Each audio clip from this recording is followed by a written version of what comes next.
All right. We are live. It actually says you are live. This is new from Streamyard. Hello and welcome everybody to another install. First, happy Friday, unless you're in Melbourne, Australia, as Sue Mathieson is. Happy Saturday, Sue, all the way down under, coming live from Melbourne. Early in the morning for you, yeah? It's not too bad. It's Okay. 6 o'clock. All right, 6 a.m. All right, way to get going on a weekend. My dogs are super excited, like, woo, woo, woo. I think they just start barking automatically when I say your first name, Sue. I think they've been trained over time. But what we're doing today is another installment of Get a Klu in 52. This is the 4 speakers edition with my co-author, Sue Mathieson. This is tip number 2. We got this whole thing started last week with tip number 1. Thanks in retrospect to Lisa Reed, who was online live with us as our special guest, as she wrote the foreword for the book. She is, I got her name here somewhere. I wanted to put it across. Thought I had a banner with Lisa Reed on it. I'm sure that I did. Well, let me just thank the people. Yeah, there it is. There's Lisa Reed, the CEO of International Speakers Network. So for anybody out there that wants to connect and network with speakers all over the country, all over the world, to share resources, and we did the meeting the other day. We did a posting party together, and it's just pretty cool energy from a lot of aspiring, emerging speakers at all different levels, all different shapes, sizes, and places in their speaking journey, as Lisa would say. But Lisa was the perfect person to write the foreword for this book.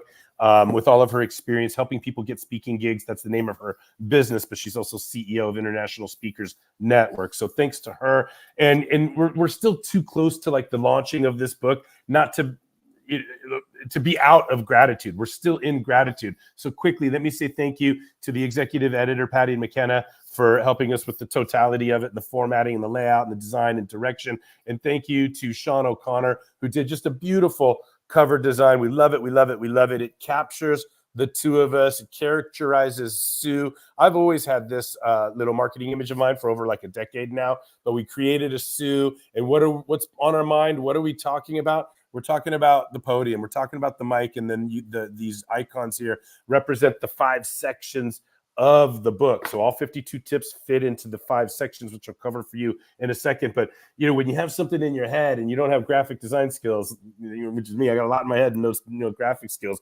We're super grateful for somebody with Sean's skill set. And then on the interior of the book, and if you haven't picked up your copy yet, please do, or wait for us to drop it to like the lowest price we possibly can when we do our push to make it a bestseller later on this spring. So if you don't have the book yet, don't worry.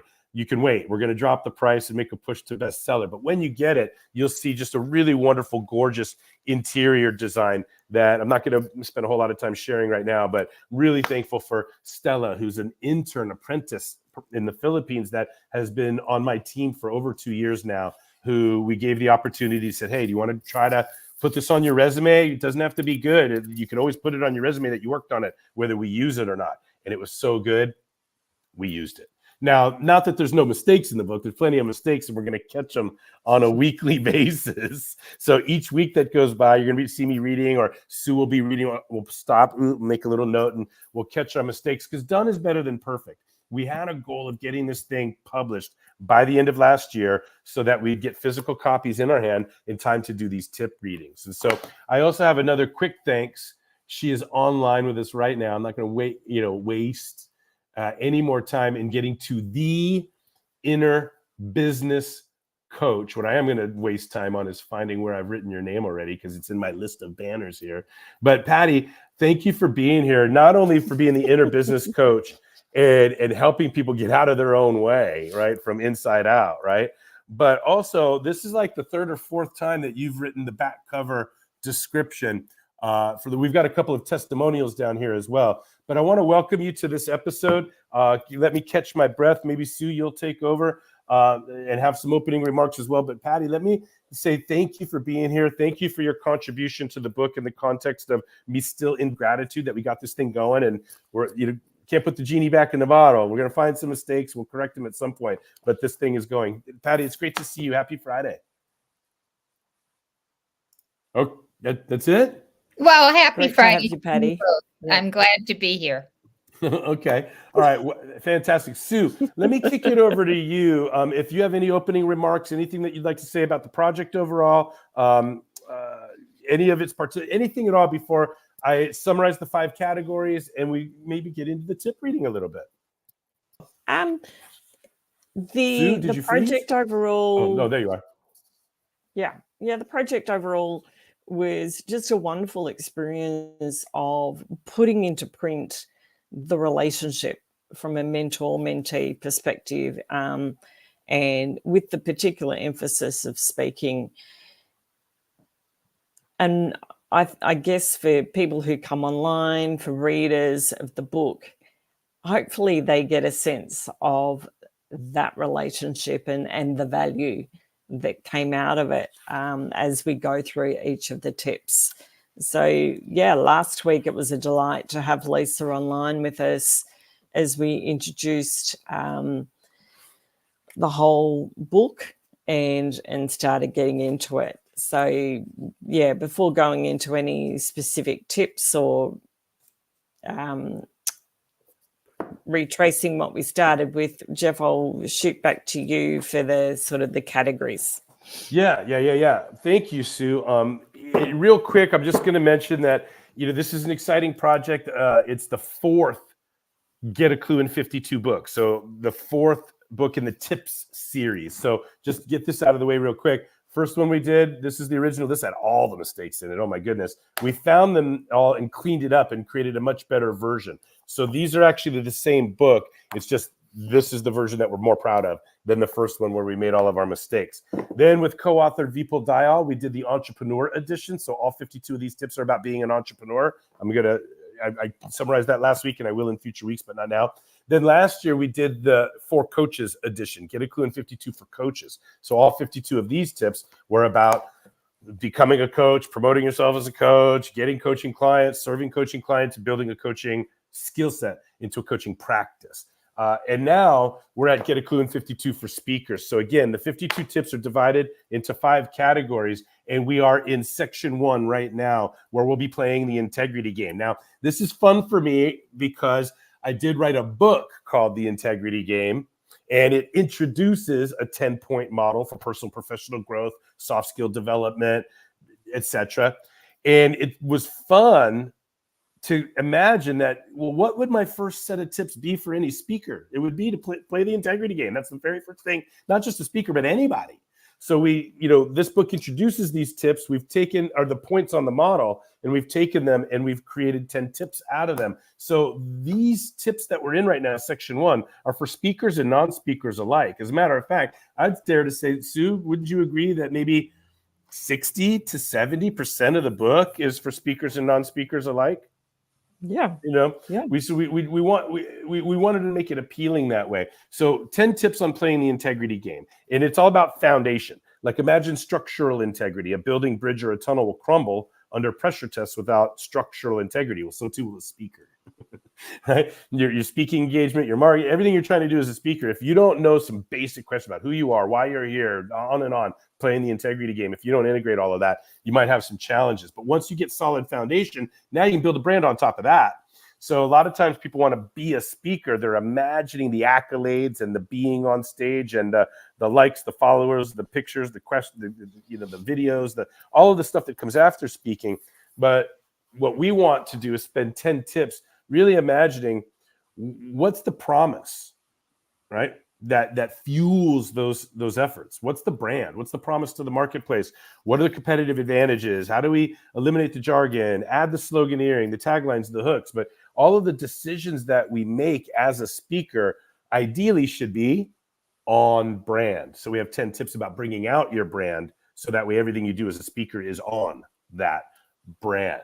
Now we're ready to write some speeches. So section 3 is 10 tips, but 8 of them are my 8 steps to fearless public speaking. We had 2 other tips, and we added Sue's dialogues and capturing the dialogues of the mentor-mentee relationship. So I've had these tips, the 8 steps to fearless public speaking. They become tips 3 through 10 of this section. But boy, are they brought to life with your dialogue, Sue, and the interaction that we captured, etc. Now, one of those steps of the 8, the 5th of those 8 steps, is so important that we broke it down into its elements, forms, and functions. So we've got 10 tips just around this 5th step in an 8 overall to fearless public speaking. And then we wrap the book up with a little bit of joviality, a little bit of fun. We're asking speakers to not just like think about your speech or think about a talk or a keynote or an engagement or a lead or a product you'll sell after or a raise, an advancement, a promotion, a pitch deck, whatever it is. But we want you to think about building a speaking practice from a skill set to a monetized skill set to a practice. Because as many things as there are to consider just to be a speaker and to create a talk and to deliver a talk, when it comes to practice building and making this a career, there's, 11, let's just say 11 other things to think about. So we've got 12 tips in this practice building. You're going to make a practice out of this. What's your practice? And so we're talking about the basic accountabilities of building a business. And that's going to be a lot of fun. We're going to have a lot of jovial rhythm as we go through those tips. So again, we're welcoming everyone to Get a Klu in 52 for Speakers with Sue Mathieson from Melbourne, Australia, my co-author, colleague, friend. You've been a client, you've been an assignment of mine, you've been, you know what I mean? You've been in the audience, we've been in the trenches in all of these different ways that I try to deliver what I deliver to the world. But now we're elevating our relationship to co-host, co-author, and eternal friends. So it's exciting to have you here. Of all of the Get a Klu in 52 projects we've done, this one's going to have its own special flavor, its own sense of warmth and connection and goodness that the other projects just don't have. So my gratitude extends to you as well, Sue. And that's all I have to say as far as opening is concerned before I'm ready to read today's tip, unless there's anything else from anyone else. Fabulous. No, and I want to, just as we sort of start to head into the reading the tip, thank you for the opportunity as my mentor, my coach, and friend. And it's been a journey that has been absolutely fabulous. So thank you. And with that, last week we started off talking about purpose, which is the first point or first tip, and coming into gifts. Now, I want to open up though, Jeff, with coming back to and reading from the second tip. Perfect. Coming back to the purpose of being a speaker, I hadn't stopped to consider the different emphases that speaking might take. So how do I know which particular emphasis is best for me? Or is it possible that I can do more than one? Shwoo. You asked a slightly easier question here than last week's question, Sue. The simple answer is that you must expect a different emphasis to be best at different times. It will be the immovable purpose of speaking, parentheses, what the audience will get from it. That's the immovable purpose of speaking. What's the audience going to get from it? That's right. That will determine what emphasis satisfies both that and your autobiographical purpose. We talked about this last week. I'm breaking from the word for word. Okay, let me read that again just to try to keep a rhythm. Shwoo. You asked a slightly easier question here. The simple answer is you must expect a different emphasis to be best at different times. It will be the immovable purpose of speaking, what the audience will get from it, that will determine what emphasis satisfies both that and your autobiographical purpose. Now, when we play the integrity game, we look for the intersections of purpose, the points at which one's purpose may integrate or intersect with another's, or even a team's or institution's purpose. The happiest people I have ever met, coached, trained, consulted, taught, mentored, or hired, all have one thing in common. The goals of their institution integrate and intersect with their individual goals. And for speakers, it must be the same. Where does what the audience needs integrate, intersect with what my speaking practice or my speaking business needs? Which means I better do my homework on understanding the needs of my audience and therefore being sure I am the best person to be speaking with them. I kind of want to go on. I'm going to stay to script here, but like all these new thoughts come to mind. Having said all of that, another place to look when choosing an emphasis is your gifts. Yeah, I said it, gifts. You are gifted. We all are. Some of us have a hard time giving of ourselves or receiving from others, but make no mistake, we are all gifted. The integrity game has this second set of questions categorized in one word as gifts. Anything or all things other than the average are gifts. The integrity game will go deep on the psycho-emo questions regarding our willingness to give, our willingness to receive, our ability to recognize God-given, man-made, or self-generated gifts. I believe speakers will benefit from answering these questions too. In fact, the Kluby snack here is anything or all things other than the average are gifts. So I'm just going to pause here on the word for word, and we'll come back to it. Above average or below average. So, right, anything other than the average is a gift. Okay. All right. Truly, maybe even spiritually, in addition to the material or motivational, what is it that is being given and received when we speak? The more answers I have to that question, the easier it will be for me to choose an emphasis or to make any other decision I need to make as a speaker. So when you put it like that, I feel that there is such a series of, such a sense of power in the words we use. If we are careful with our choices, they can carry such weight. They carry energy and can transform. The words themselves become a gift to the audience. Yes. And from a marketing perspective, gifts is a reference to our competitive advantage. Why people would hire us to speak instead of any other speaker. Why would people make plans to watch us speak as opposed to any other speaker or any other plans they could make? What do we do better than any other speaker? And why would watching us speak be better than, say, watching a movie or reading a book or taking a nap? What do we do that no other speaker does? And what does our content deliver? Or what does our content delivery, /delivery, like basically, what are we saying and how are we saying it? What does our content /delivery offer that no other competing interest offers? The answers to those questions are another great place to look when deciding on what to emphasize about your speaking career or any given engagement. So what I'm taking away here is that there are really two aspects to gifts. I can work on expanding my vocabulary so that I have a wider repertoire to gift the audience, and also to consider what it is about me that sets me apart from others. Absolutely. Well, there you go. That's it. That's tip two. Tip number 2 is gifts. Package your gifts. And when you understand what your competitive advantages are, you get closer to figuring out what you want to emphasize in your speaking. The other thing, of course, is when we play the integrity game, the immovable consideration, the consideration we're always going to have, no matter what, no matter you. If in other words, if I go around in a circle, right, and there are 360 different speaking opportunities, right, one to represent each degree of the circle, right, and I just turn around in my chair. I'm not going to string myself up with my headphones, but I was almost in a full circle. I'll do it. Why not? Hey. Okay. That was fun on a Friday.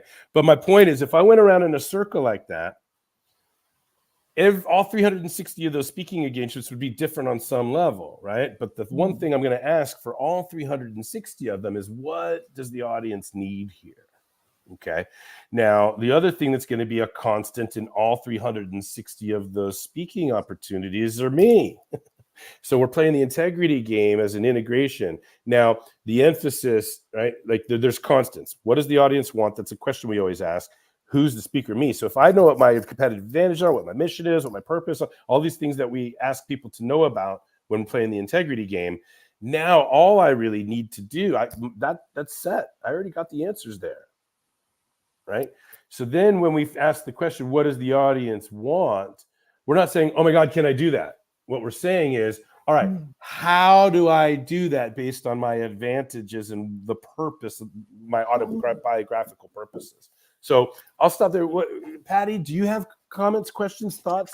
Or Sue, anybody here on this tip, packaging gifts and how that helps us choose emphases, and so we're not in the dark Anytime we want to, you know how many people don't pursue the speaking gig because they don't have the answer to that question, Sue? What do I emphasize? So they'll let the opportunities go by. I'm sure there's a lot of other angles on this topic, but what say you guys? Let's hear from you guys. Well, I checked to see if there's any online comments. Patty, yeah, Go Patty, ahead. did you? You go first. I was just interested, Jeff, when we were talking through, you went to, when I made the comment about the needs of my audience. Yeah. And therefore being sure I'm the best person to be speaking with them, you had a sense that there was something there was a thought that came to mind. Yeah. So what was that? Yeah. Because, well, here's the new thought, right? Is that when I say new thought, because obviously in our dialoguing here, I went on in a different direction after that comment. You follow, when we were in our writing process and so forth, right? The thought that I want to add here in Q&A, and this is the note that I made on my version, is Q&A. Like, this is a point of discussion for Q&A after the tip reading. Is I don't know the best, right? The best. It's just really those words, the best. You know what? I take the approach sometimes, Sue, and this goes back to gifts, right?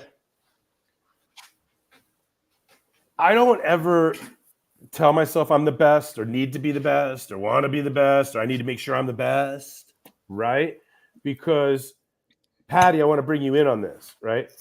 Because there's no such thing as the best. There's always somebody that might be able to do it better. You follow? Like in the open-mindedness and the self-reflexivity and the humility and the egolessness, if you will, right? Right. The best is kind of what's the word? Absolute, right? And so I don't like that language. You follow? Just and that's, and I'm not saying I don't like it here the way you're asking the question, because the way you're asking the question, I love it because it gets the coaching and the mentoring out, right? I just want to add, right? Because in the context of writing the book, I couldn't pop, go in all of the different directions that a live conversation can entertain, right? So here's what I'm getting at, though. It's not just that I don't like that language because it's a little absolute and it's kind of impossible to, I can claim that I'm the best, but something feels a little out of integrity about that because I'm always looking at my shoulder and admiring others. I'm sure. As a matter of fact, for 100% of the speaking gigs I've ever done, all right, 95%. But hear me out. If you could come to me and say, Jeff, great talk, I loved it. Do you think there's anybody on the planet that could have done a better job? Yes. And I'm joking when I say 95%. But, like if you follow it through to its logical conclusion, absolutely. I don't know if I'll ever be the best. So that's not where my focus is.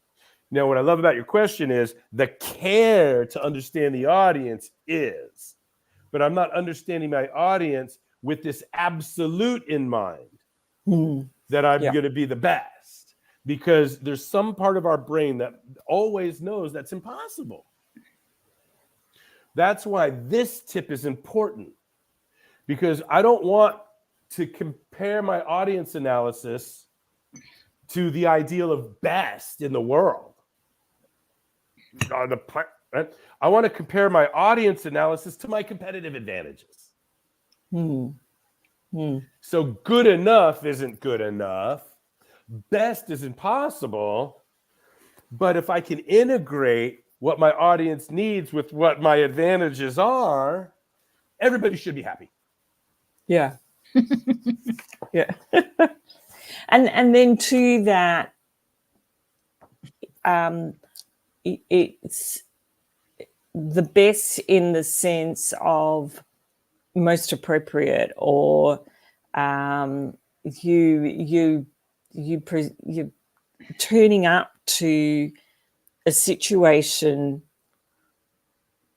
I got you, Sue. It's me. Yeah, turning up to a situation that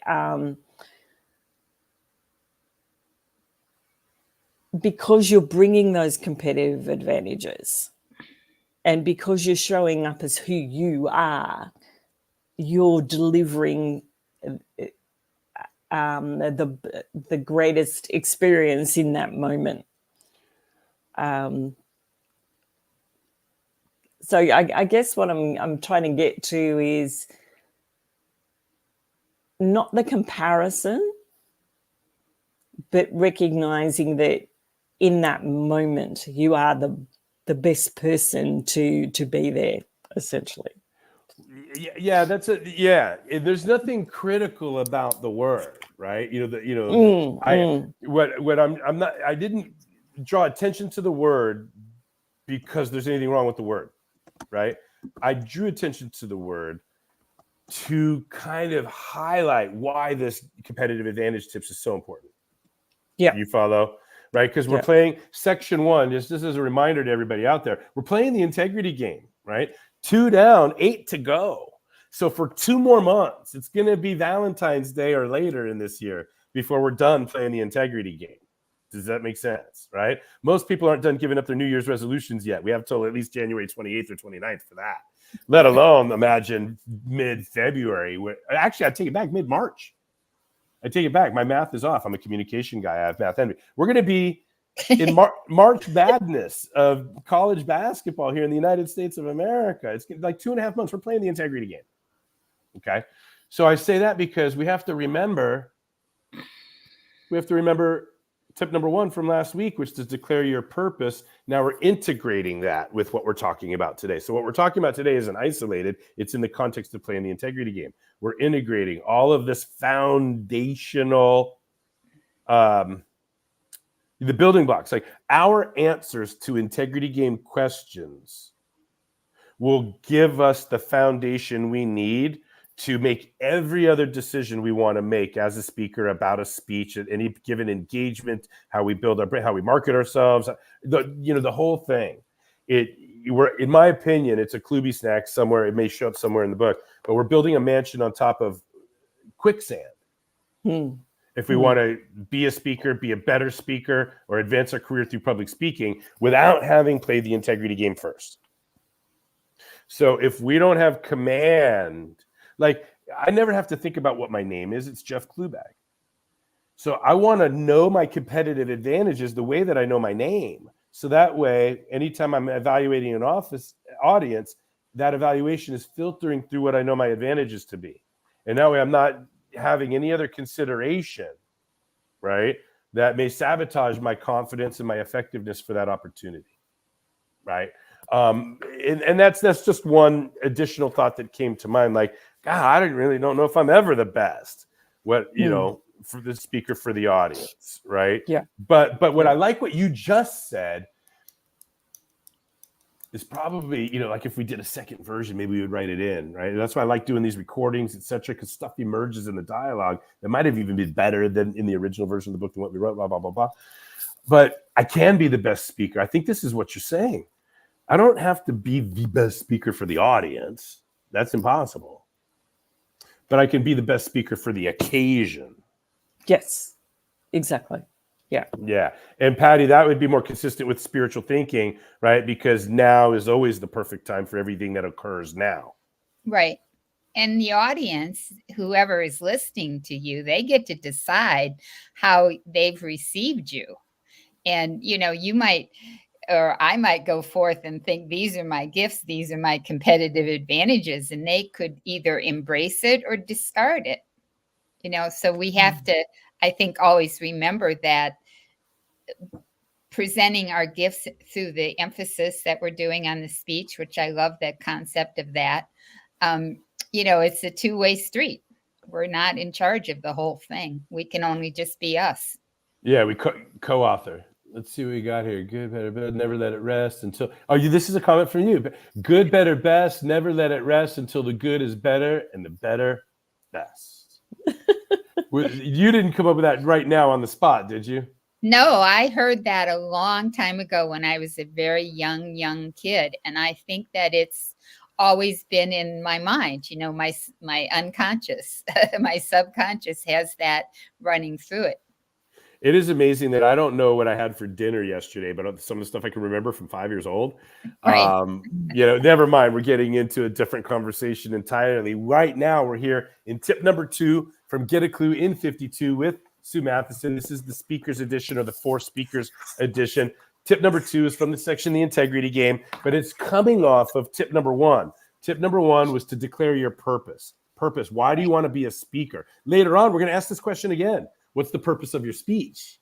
We're going to ask this question again. It's going to be tip number 3 in section number 3. So get ready. That's how I got the content memorized here. Tip number 3, section 3, we're going to ask you again, what's the purpose of the speech? But here, what's the purpose of speaking? What's the purpose of being a speaker? What's the purpose of getting better at this? Is it to grow your career? Is it to leave your career and grow a business out of speaking? Is it to get the fame, the accolades? Is it to get a message out? Is it to sell products? What is it for? Right? If you don't have really clear, honest, because guess what everybody's going to say when it comes to, I really want to help people. Right? Like, come on. You have to integrate the autobiographical with the biographical. If you're not telling me what's in it for you, I'm going to be suspicious. I think you're hiding. Yes. Right? So let's start getting comfortable, right, with our autobiographical reasons. But some people are, I don't want to seem like it's just for me. I don't want to seem greedy. I don't want to. We've all been abused by poor salespeople and pressure stuff. That's not it, right? One's not worth it without the other. There's no lightness without darkness, no heads without tails, etc. So there is no helping others unless, right? It's got to be co-authored, as Patty just said. So all of those questions of purpose. Why do you want to be a speaker? Okay. Now, what are your competitive advantages? What are your gifts? What's anything above and below? Now, it's the second point I wanted to make, Sue, Patty. I wanted to see if I can provoke your contributions here, because I love when you contribute. Anything above or below average, right? Anything other than average is a gift, right? And here's what I'm getting at, the success principle that I'm hoping you'll elaborate on. Even, no such thing as a mistake, right? Even below average is a gift. Why? Because it exposes our room for growth, our opportunity. It helps us, you know what I'm saying? Like I remember taking math. It's learning.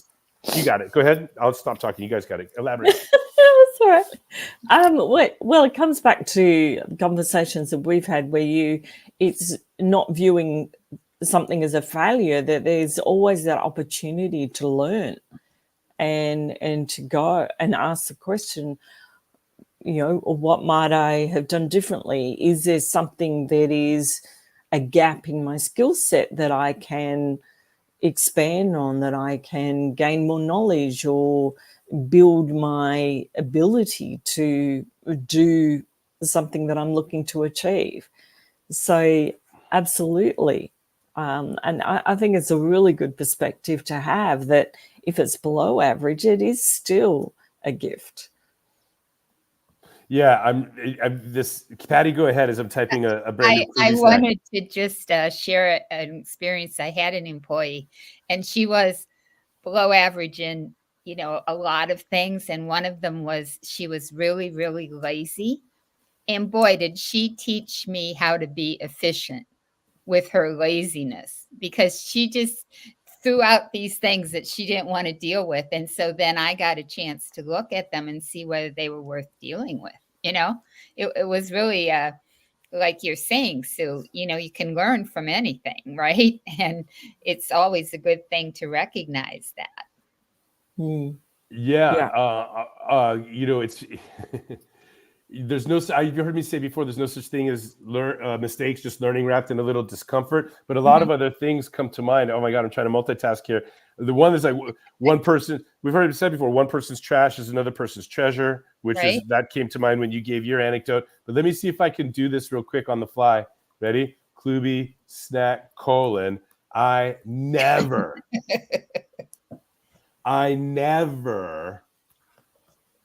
want, have any desire. I never have any desire to make lemonade unless or until I am handed the lemons. Well, there's being in the now. Yeah, that's it right there. Touch it. Right? I have no interest, but oh my God, give me some lemons. It's sour. It's below average. You know, do you know what I'm saying? So I'm trying to make the point that even something below average is a gift, right? Because you follow the litmus. I had the example of when I went to San Diego State. I got in and I did a math placement test, right? Where there was no A's, B's, C's. They just wanted to figure out what level I was at, right?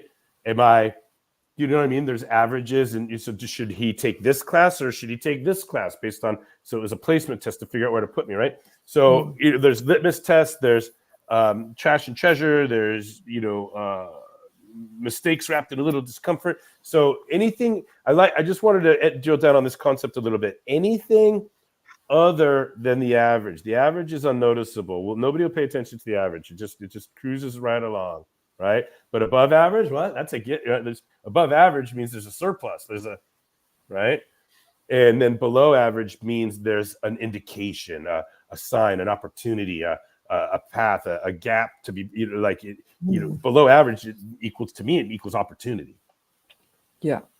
You know, it's like above average is opportunity realized, below average is opportunity revealed. Gifts in either case, right? So what are ours? And then we get to that's conceptual. Then we're going to get to the practical questions of, well, how do we come up with a brand? How do we find out what our gifts are? And we're going to get into all of this when we get into bring out your brand. We're going to really dive deeper, right? But we're introducing these concepts now as we're playing the integrity game. We're building the foundation for the next, these 10 tips build the foundation for the remaining 42. And we're just getting started. What else, you guys? 11:36 or 36 minutes into the program. We've read the tip word for word. We've had some dialogue. Questions, comments. We're starting to move towards last call.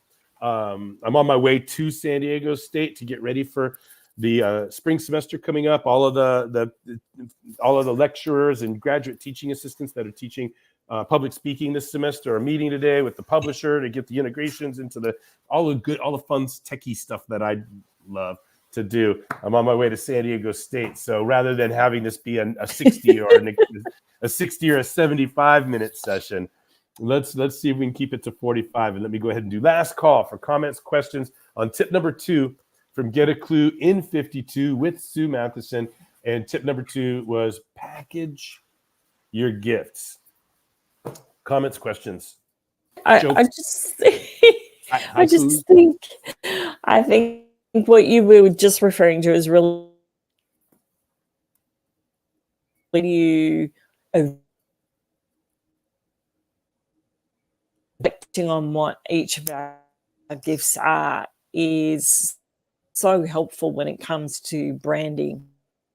And so the more work and effort we put into that, the more naturally it flows and comes out of what we do, what we say, how we present ourselves, which is then tied into all of that branding and what is our brand, how do we to emphasize it. Taking time out to really understand our gifts is worth the effort. Yeah, it's not just for speaking, but again, for non-speakers alike, we all have to market ourselves. So whether you're planning on speaking or you put your resume together or the way you answer the phone or, everything is marketing. So we want to be aware of your competitive advantage and sprinkle them into everything that you do so that that authenticity you were referring to earlier, Sue, it's got to come through. It's got to come through. Patty, any last comments or questions or contributions from you?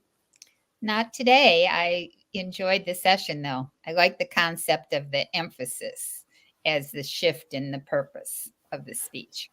Yeah, we don't want to, we're creating a structure we can build on, not something that keeps us from building, right? And as Sue pointed out, or I think took it to a level that I finally caught up to, the authenticity and the occasion is ours with command of our gifts. Any occasion is ours if we're living in our gifts and constantly aware of the giving and receiving that's taking place right now in the here and now. So, Patty, thank you as always for being here. I'm saying welcome to Get a Clue, but as we're about to exit, this is, my humorous last call and I got to create a banner that says last call. And that's what I should do. But comments, questions, jokes, riddles, haikus, expressions of gratitude. And if there is none, I'll say thank you guys for another great week. And next week, we're going to go into tip number 3, which is potential, right? So from tip number 1, we know our purpose. Then we package our gift, where it's going to be easier to answer questions of potential. But we're going to dive a little deeper next week when we get into potential. How do we answer questions? What are the questions that bring out our potential? And how do we begin to approach that and integrate purpose, gifts with potential? So get ready for Potential Week next week as we continue to play the integrity game in section 1 of Get a Clue in 52. All right, you guys, happy Friday. I love you so much. We'll see you next week, and make it a great weekend. Bye. Thank you. Have a good one. Thank you very bye, much. everyone. All right. Bye.